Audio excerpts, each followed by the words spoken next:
The dust had settled on everything in the human embassy on Nexus Prime. Ambassador Zethkar of the Velthari Empire walked slowly through the empty halls, his crystalline feet clicking against the polished floors that still gleamed despite 3 months of abandonment. The silence felt wrong somehow, like a song cut off mid-note. Every door stood open. Every room was empty. Not a single piece of furniture remained, not a datapad, not even a coffee cup left behind on a desk. The humans had taken everything with them when they left, or destroyed what they could not carry. Zethkar had worked alongside Ambassador Jake Morrison for 15 years, sharing late-night discussions about trade routes and colony disputes. Now Jake was gone, and the embassy felt like a tomb. The Velthari ambassador stopped at what had been Jake's office. The human had always kept a small plant on his desk, something green and alive from Earth. The plant was gone now, but a small circle of slightly darker metal showed where its pot had sat for years. Zethkar touched the spot with one finger and wondered why such a small detail made his chest feel tight. On Earth, Director Jake Morrison sealed the final evacuation reports in his underground office beneath the Colorado mountains. His hands shook slightly as he worked, not from fear, but from exhaustion.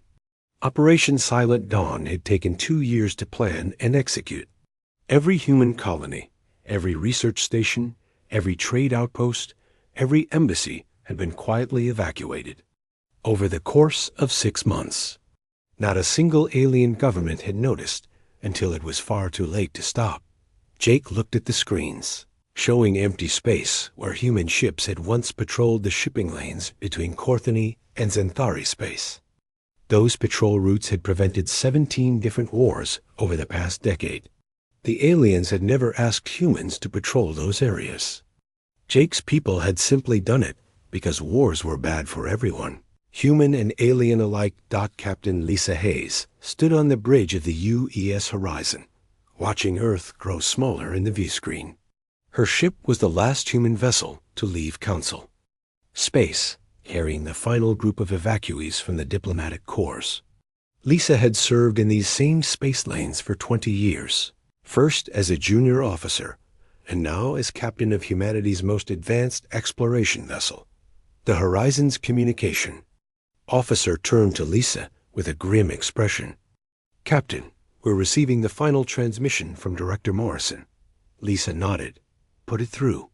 Jake's voice filled the bridge, calm and steady despite the magnitude of what they were doing. Operation Silent Dawn complete. All human assets withdrawn. We go dark now. Lisa closed her eyes for a moment. Going dark meant cutting all communication with the Galactic Council territories.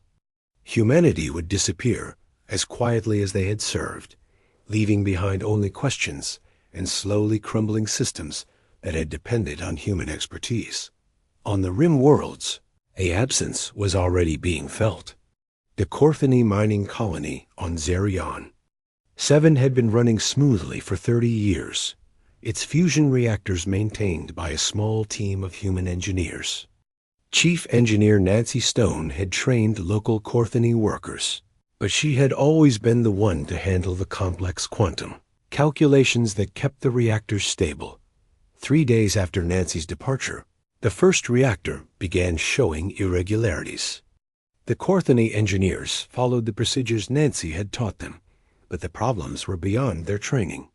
By the end of the week, 2 reactors had shut down automatically to prevent meltdowns. The mining operation that fed 17 worlds ground to a halt. The Empress, Yelandra of the Ashanti Federation, discovered the problem differently. Her trade ships had relied on human patrol fleets to keep the shipping lanes clear of pirates. The humans had never made a big show of it, never demanded payment or recognition. They had simply been there, quiet and efficient, making sure cargo ships could travel safely between systems. Now the trade ships were being attacked daily. 3 major cargo vessels had been destroyed in the past week alone, their crews killed, and their cargo stolen. The Ashanti had their own military, but their ships were designed for planetary defense, not the kind of fast response needed to protect scattered trade routes across multiple star systems. Dr. Helen Carter stood alone. In her laboratory on Kepler Station, looking at decades of research that would soon be nothing but ash. As humanity's chief xenobiologist, she had spent 40 years studying alien diseases and developing treatments. Her work had saved millions of lives across dozens of species, most of whom never knew a human scientist was responsible for their recovery. Helen picked up a data crystal containing the cure for Xanthari blood fever, a disease that killed thousands every year. The cure was simple once you understood the biological mechanisms involved, but it had taken her 15 years to develop. She held the crystal for a long moment, then dropped it into the disposal unit. "You never valued what we gave freely," she whispered to the empty lab. "Now learn to live without it." The incinerator hummed to life, destroying research that could have prevented 12 different plagues from spreading through alien populations. Helen felt no satisfaction in the destruction, only a deep sadness for the lives that would be lost. Because cooperation had never been truly mutual, Commander Rick Dalton made his final rounds through the Human Military Coordination Center on Nexus Prime. The center had been the nerve system for human peacekeeping operations across the galaxy. From this room, human officers had coordinated disaster relief, prevented wars, and maintained stability in regions that alien governments considered too remote or unprofitable to patrol. Rick had left behind a single message in the council's archives, timed to activate 1 week after humanity's departure. In it, his recorded image would calmly explain the scope of human involvement in galactic affairs. The numbers would shock the council. 67% of all technological innovation, 43% of medical advances, 81% of crisis response capabilities. But Rick knew the numbers would not be the most devastating part of his message. The most devastating part would be the simple truth he planned to tell them. We were not members. We were the foundation you built upon. Now you stand on nothing. As the last human transport lifted off from Nexus Prime, carrying Rick and the Yathe final evacuation team, the lights in the coordination center went dark. Automated systems that had prevented dozens of conflicts continued running for now, but without human oversight, they would begin failing within weeks. The galaxy continued spinning, unaware that its quiet guardians had vanished into the void, between stars, leaving behind a civilization that had never learned to stand on its own. 6 months had passed since the humans vanished, and Council Chairman Vorthek stood before the emergency assembly with data reports that made his crystalline form tremble. The great chamber of Nexus Prime had not seen an emergency session in over 200 years, but the numbers streaming across his displays told a story of cascading failure that no one could ignore. The Galactic Council had always prided itself on being the most advanced civilization in the galaxy. 12 different species worked together in harmony, sharing technology and resources across thousands of worlds. At least, that was what they had believed until the humans disappeared and the true foundation of their society began crumbling beneath their feet. Vorthek's voice echoed through the chamber as he addressed the assembled delegates. Economic reports from 47 star systems show critical failures in infrastructure, medical services, and industrial production. The pattern is consistent across all affected areas. Systems that had operated flawlessly for decades are now failing at an unprecedented rate. Ambassador Kethron of the Korthany Collective shifted nervously in his seat. His people's mining operations had dropped 30% capacity. The fusion reactors that powered their facilities kept shutting down, and none of their engineers could understand why. The human engineer Nancy Stone had made it look so easy, adjusting quantum field harmonics with casual precision that had taken her 20 years to master. In the archives beneath the council chambers, a message waited that would explain everything. Commander Rick Dalton had programmed it to activate automatically 6 months after humanity's departure. The message contained information that would shatter every assumption the Council had about their own capabilities. The recording began playing on screens throughout the chamber. Rick's calm face appeared, his expression neither angry nor bitter, just infinitely tired. By the time you see this message, you will have begun to understand what humanity provided to your civilization. We were not junior members seeking to prove ourselves worthy. We were the foundation that held your society together. The chamber fell silent as Rick's image continued speaking. In the past 50 years, humans provided 67% of all technological innovations credited to Council research. We developed 43% of the medical advances that have saved billions of lives across your worlds. We coordinated 81% of all crisis response operations, from natural disasters to interstellar conflicts. Empress Yolandra of the Ashanti Federation felt her heart sink as she realized the implications. Her trade routes were under constant attack because human patrol fleets no longer protected them. Her worlds were facing food shortages because human agricultural specialists were no longer quietly managing crop diseases that would have devastated entire harvests. Rick's recorded message continued with devastating precision. You celebrated your own achievements without ever acknowledging that humans were doing the invisible work that made those achievements possible.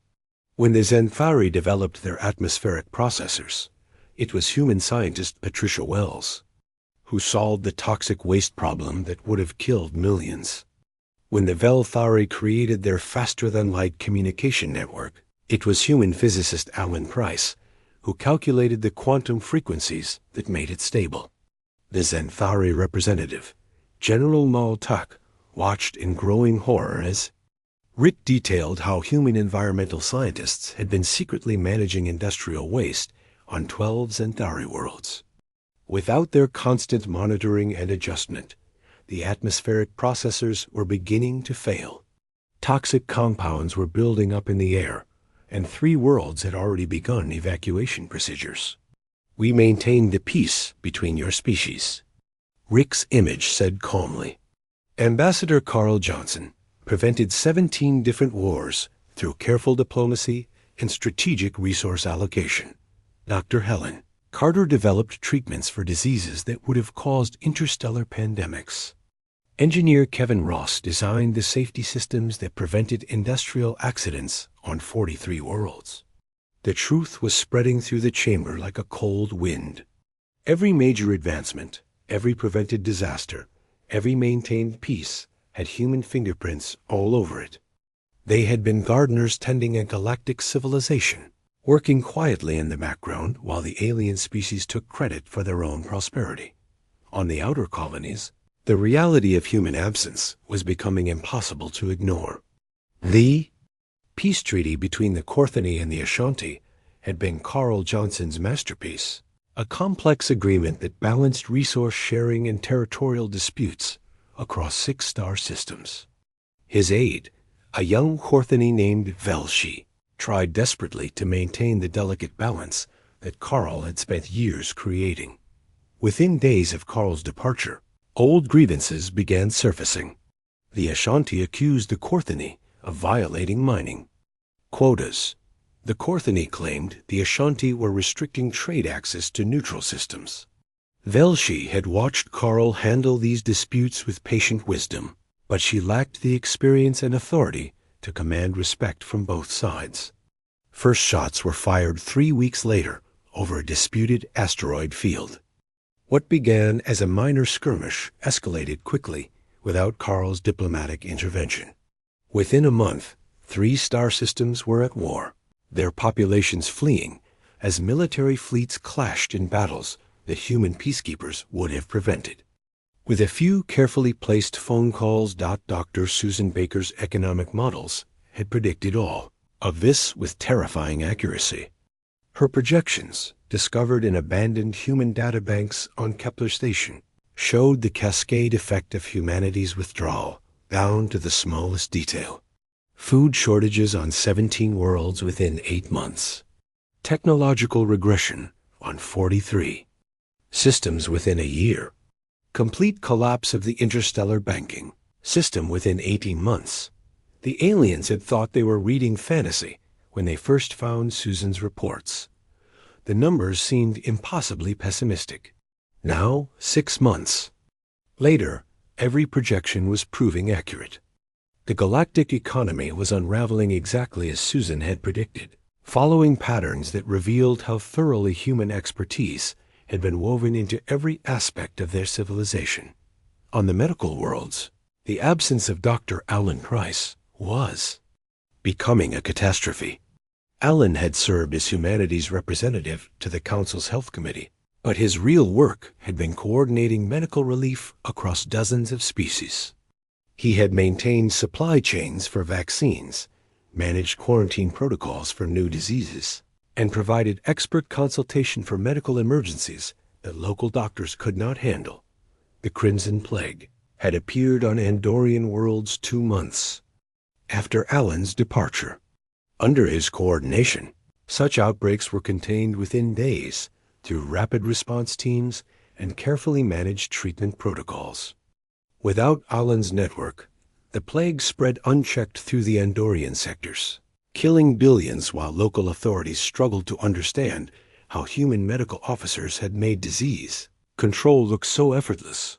Chairman Vorthak closed the emergency session with words that no council leader had ever spoken before. We must face the truth that we are not the advanced civilization we believed ourselves to be. We were children playing at governance, while another species quietly held our worlds together. The question now is whether we can learn to govern ourselves before everything falls apart. The chamber emptied slowly, each delegate returning to their worlds with the knowledge that their entire civilization had been built on foundations they had never bothered to examine. The humans were gone, and the galaxy was learning to stand alone for the first time in 50 years. 1 year after humanity's departure, Emperor Zalthar of the Velthari Empire stood before his people with a decision that would shatter the Galactic Council forever. His empire was dying slowly, strangled by the collapse of trade networks that human logistics coordinators had maintained for decades. The great stellar highways that connected Velthari worlds to the galaxy's markets had become death traps for merchant ships, and his people were starving. The Emperor's voice carried across every Velthari world as he made his announcement. We joined the Galactic Council, believing in unity among equals. We now understand we were never equals. We were children playing at governance, while the humans quietly held our civilization together. The Velthari Empire formally withdraws from the Council, effective immediately. The news reached Nexus Prime within hours, sending shockwaves through the remaining Council members. The Velthari had been one of the founding species, their crystal technology forming the backbone of galactic communications. Their withdrawal meant that 37 star systems would lose reliable contact with the Council within days. Chairman Vorthak received the Emperor's formal declaration in his chambers, the crystalline document pulsing with the bitter light of a dying empire. Zalthar's final words to the Council were carved in traditional Velthari script. You praised our crystal networks while human engineers, Kevin Ross and Patricia Wells, designed the quantum resonance patterns that made them work. You celebrated our trade prosperity, while human coordinator Susan Baker managed the economic models that prevented market crashes. We withdraw not in anger, but in the recognition that we were never the civilization we pretended to be. The economic data that Susan Baker had left behind painted a terrifying picture of cascade failure that was proving accurate to the smallest detail. Her projections had predicted the Velthari withdrawal within a 3-day margin. More disturbing were her calculations for the months ahead, showing which species would fall next and in what order. On the industrial worlds, the absence of human oversight was creating disasters that would have been unthinkable a year earlier. Chief Engineer Nancy Stone had designed the manufacturing protocols for 60% of all Council production facilities. Her systems had seemed simple enough, automated processes that ran themselves with minimal supervision. The aliens had never realized that Nancy spent 16 hours a day monitoring those systems, making tiny adjustments that prevented catastrophic failures. The great shipyards of Corthony Prime fell silent when their fusion forges began producing unstable alloys. The quality control systems that Nancy had installed detected the problems immediately, but without her expertise to interpret the data, Corthony engineers could only shut down production. Within 3 months, the Council's largest shipbuilding facility was producing nothing but scrap metal. Dr. Allen Price's absence was felt most keenly in the medical centers scattered across 43 worlds. Allen had served as humanity's representative to the Council's Health Committee, but his real work had been far more complex. He had coordinated the distribution of medicines across species with vastly different biological systems, managed quarantine, protocols for diseases that could jump between alien populations, and maintained the research networks that developed new treatments. The Crimson Plague continued spreading through Andorian space, killing millions while medical authorities struggled with treatment protocols that Allen had made look effortless. The plague was not particularly deadly by human standards, but Andorian physiology made it devastating. Allen had developed the treatment protocols 3 years earlier, distributing them quietly through medical networks without ever taking credit for saving an entire species. Now the treatment facilities Allen had established were failing one by one. The complex drug synthesis processes required constant adjustment for different Andorian genetic variations.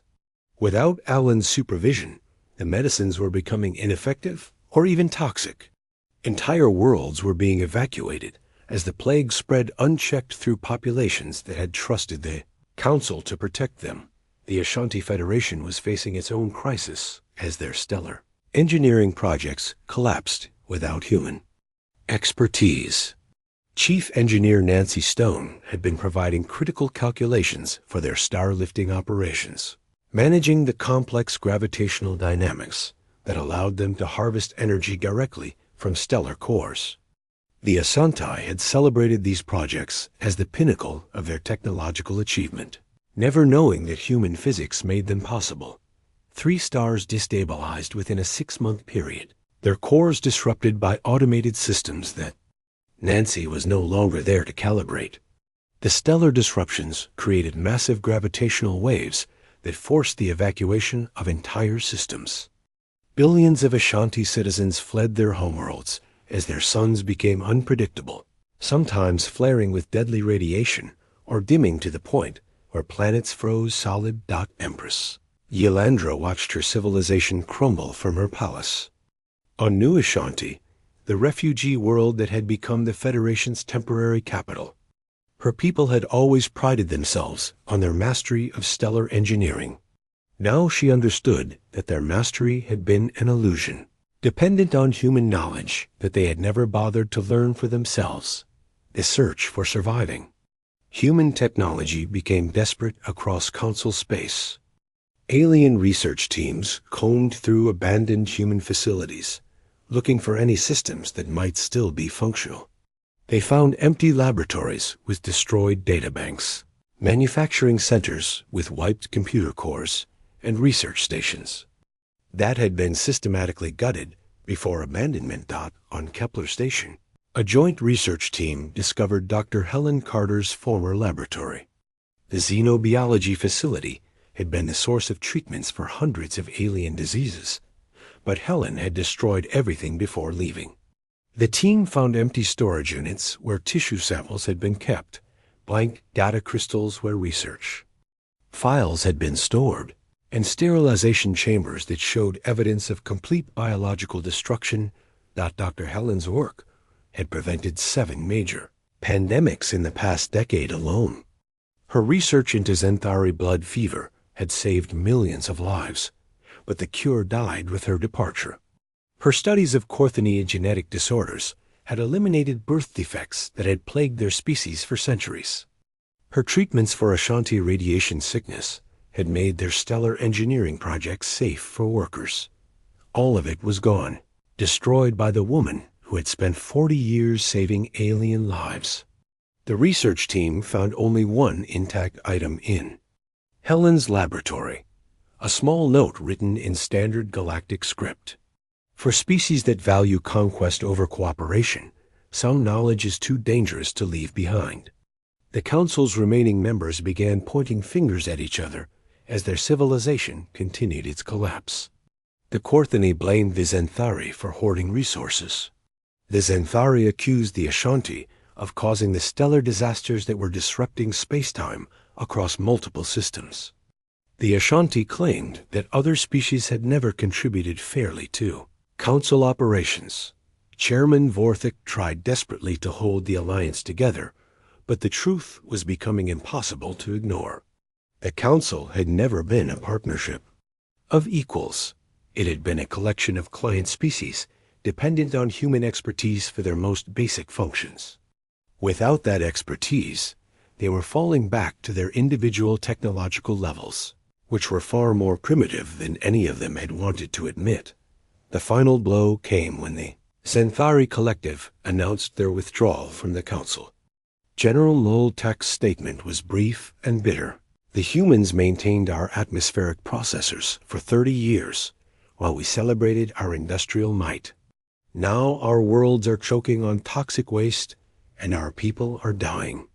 We return to our own space to find solutions that do not depend on the charity of others. Within days of the Zenthari announcement, 4 more species declared their intention to withdraw.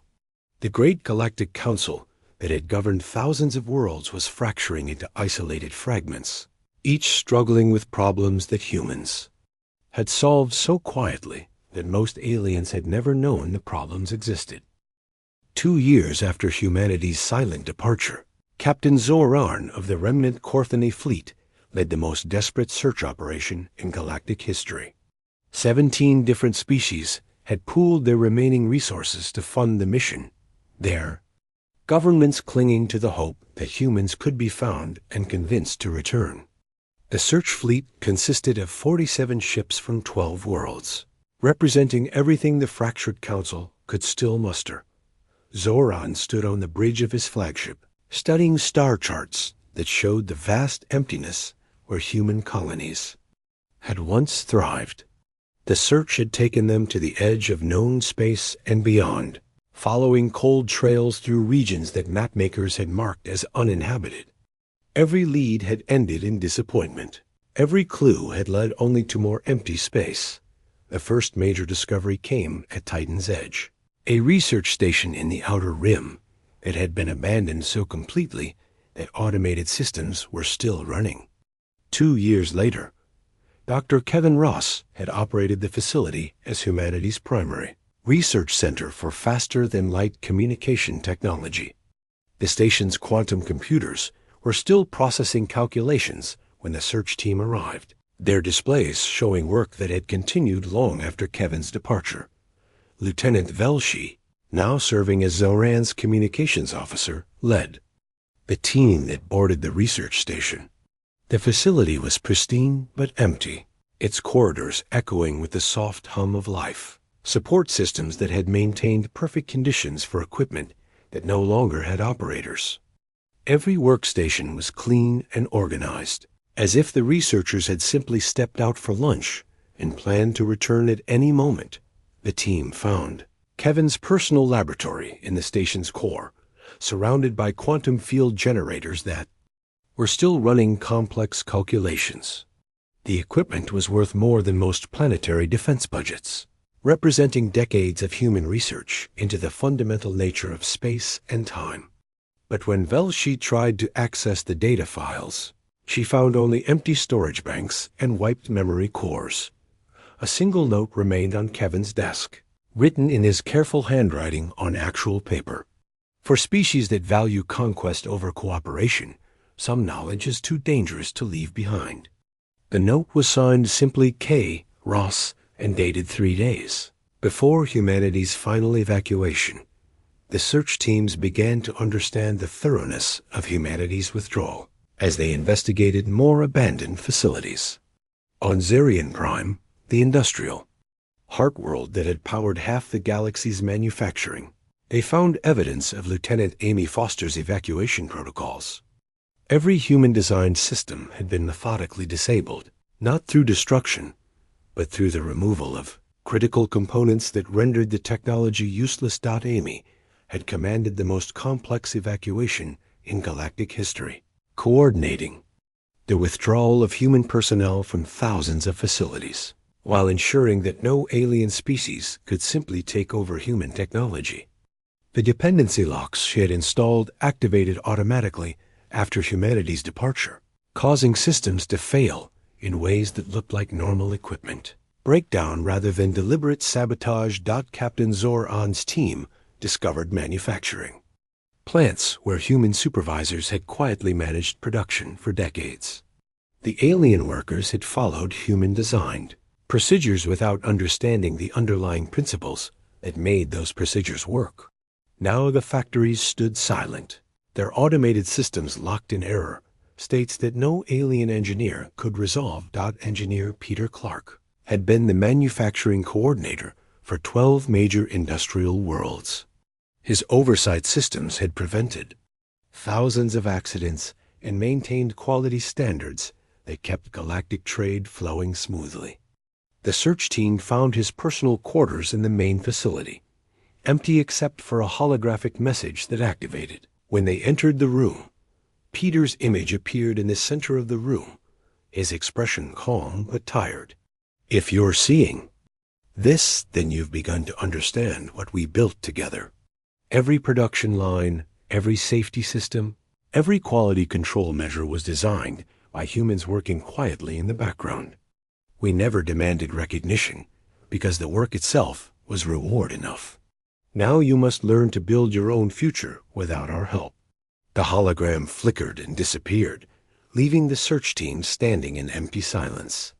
They had come looking for humans to bring back, but they were finding only evidence of how completely humanity had integrated itself into galactic civilization before choosing to leave.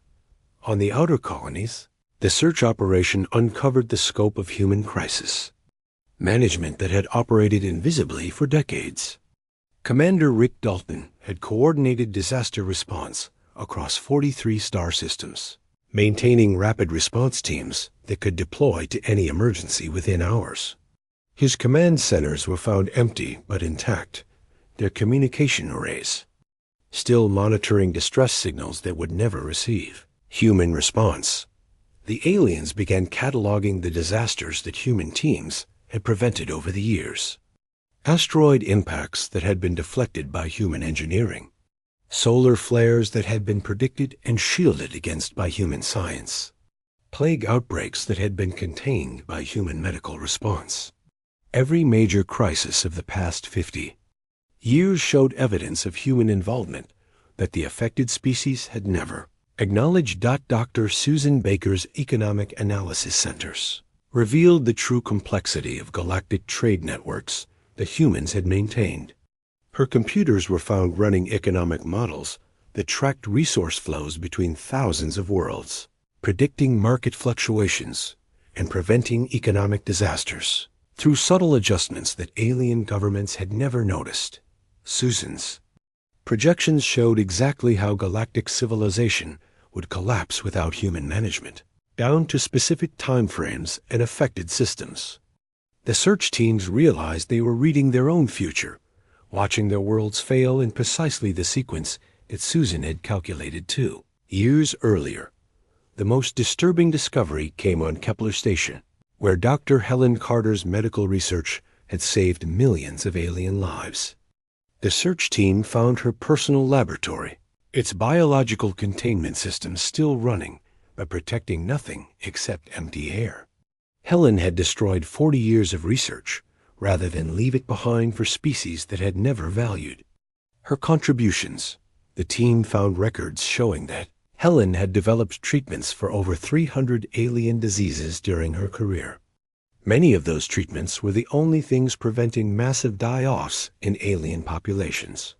Now those treatments were gone, destroyed by the woman who had created them out of a desire to help species that had never truly accepted her as an equal partner. Captain Zorane's final report to the Remnant Council governments was brief and devastating. We have found no trace of current human habitation within our search parameters. All evidence suggests that humanity conducted a planned withdrawal of unprecedented scope and thoroughness.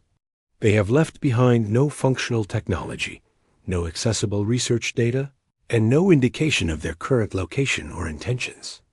Search Fleet returned to Council space after 8 months of fruitless investigation, their crews carrying the knowledge that humanity had vanished as completely as if they had never existed. The only signs of their former presence were the failing systems and empty facilities that had once been the invisible foundation of galactic civilization. Chairman Vorthak received the search results in his chambers on Nexus Prime, the Council's capital world that was now governing only 3 remaining star systems.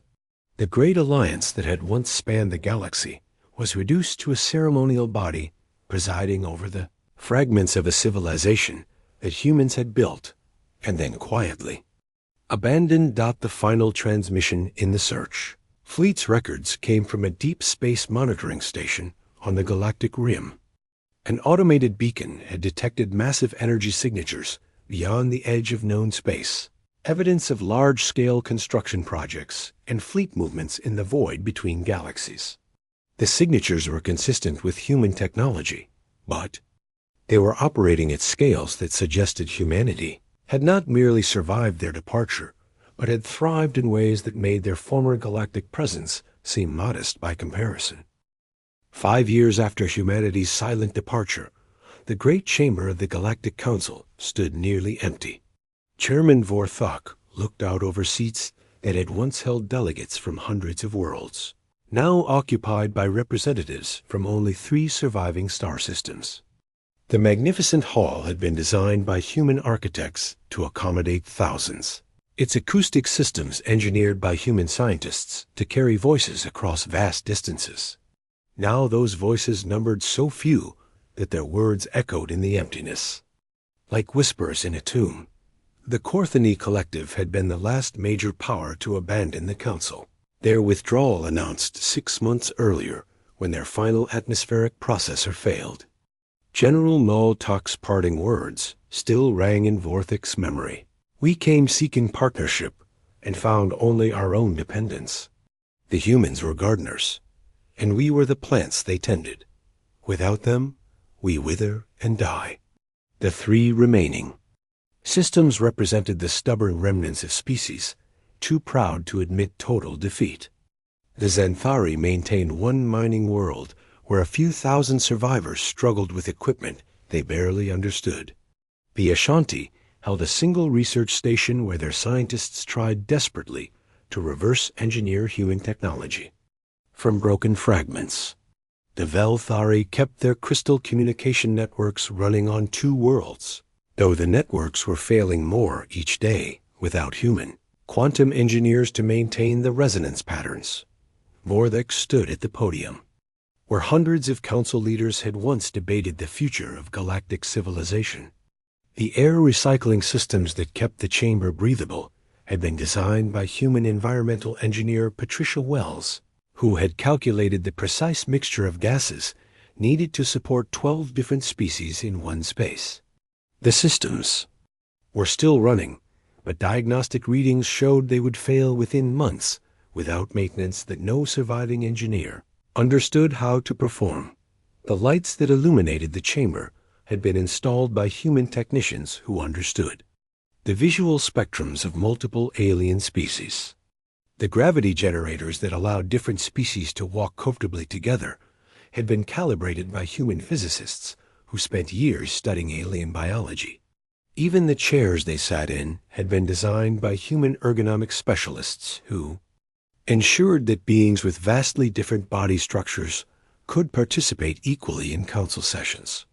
Everything around them was human work, invisible human contributions that had made their grand alliance possible. Now those contributions were failing one system at a time, leaving the aliens to face the reality that their advanced civilization had been built on foundations they had never bothered to understand. Ambassador Kethran of the remaining Korthani delegation rose slowly from his seat. His species had once controlled 17 star systems and commanded fleets that patrolled the outer rim. Now he spoke for a few thousand refugees living in underground shelters on a world where the atmosphere was slowly turning toxic. Fellow council members, we have gathered today to formally acknowledge what we have long denied. Our civilization was never truly ours. The words hung in the air like a funeral dirge. Kethran continued speaking, his voice heavy with the weight of 5 years of cascading failure. Human engineer Nancy Stone maintained our fusion reactors for 30 years while we celebrated our mastery of stellar energy. Human diplomat Carl Johnson prevented our wars while we praised our own wisdom. Human scientist Helen Carter cured our diseases while we honored our medical advances. Empress Yulandra, now representing the last Ashanti research station, stood to address the chamber. Her people had once harvested energy from the cores of stars, a technology they had believed was the pinnacle of their scientific achievement. The stellar engineering projects that had powered their empire for centuries were now dark and cold, their complex gravitational dynamics beyond the understanding of any surviving Ashanti physicist. We thought we were the teachers of the galaxy, Yolandra said, her voice barely above a whisper. We believed our stellar engineering was the product of Ashanti genius. We never knew that human physicist Alan Price calculated every gravitational interaction, that human engineer Kevin Ross designed every safety system, that human coordinator Susan Baker managed every resource allocation that made our projects possible. The final delegate, crystal singer Melthara of the Velthari, pulsed with the dim light of a dying crystal matrix. Her people's famous communication networks had once connected every world in council space, carrying messages and data across thousands of light years in real time. The networks were failing now, their quantum resonance patterns degrading without human physicists to maintain the delicate frequency calibrations. Our crystal technology was our greatest pride. Melthara sang in the harmonic frequencies of her species. We never realized that humans Kevin Ross and Patricia Wells designed the quantum algorithms that made our crystals sing across the void. Without their knowledge, our voices grow silent and our worlds drift apart like islands in an endless sea. Chairman Vorthik looked around the chamber one final time, taking in the empty seats and darkening systems that represented the collapse of everything they had built together. The great alliance that had once governed 12 species across thousands of worlds was ending not with war or conquest, but with the quiet recognition of their own inadequacy. We gathered here today to close the Galactic Council permanently, Vorthek announced, his crystalline voice carrying clearly through the human design. Acoustic systems. We thought we were the galactic community. We were merely its beneficiaries. The humans were our civilization's true architects, and in our pride, we drove them away. As he spoke these words, alarms began sounding throughout the station. The atmospheric processors that Patricia Wells had designed were finally failing, their complex biological filters clogged beyond the capacity of alien technicians to repair. The great council chambers would soon be uninhabitable, forcing the final delegates to evacuate the symbol of their former unity. The evacuation proceeded with the efficiency that human emergency coordinator Rick Dalton had drilled into station personnel during countless safety exercises. Even in failure, human planning was saving alien lives. The irony was not lost on the fleeing delegates, who owed their survival to the foresight of the species they had failed to value. As the last shuttles departed Nexus Prime, a transmission arrived on all frequencies from the edge of known space. The message was brief and transmitted in perfect galactic standard. broadcast with the kind of power that suggested vast technological resources behind it. "This is Captain William Hayes, speaking for the human diaspora," the voice said calmly. "Humanity wishes the successor civilizations well in their independent development. We have found new gardens to tend among the stars beyond your galaxy. Perhaps one day, when you have learned to tend your own, we might meet again as true equals." The transmission included astronomical data showing massive construction projects in the void between galaxies, evidence of human colonies that had not merely survived their departure, but had grown into something far beyond what they had been during their time in council space. The energy signatures suggested technologies that made their former galactic presence seem primitive by comparison. Admiral Lisa Hayes, now commanding humanity's frontier exploration fleets, added a final transmission as the human signal faded into the cosmic background. "They called us the junior partners in their grand civilization. They never realized they were the junior partners in ours." The former council delegates listened to these words from their evacuation ships, watching the lights of Nexus Prime grow dim as the station's human-designed systems failed one by one. They were returning to their homeworlds as representatives of fallen empires, carrying the knowledge that they had possessed something precious and lost it through their own blindness. The galaxy continued turning in its ancient dance around the cosmic center, but the civilization that it once spanned its spiral arms was gone.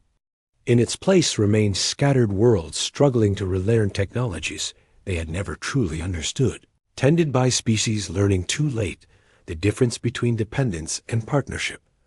Somewhere beyond the galactic rim, humanity's new civilization grew in the darkness between stars, free from the burden of tending gardens whose gardeners were never truly welcome.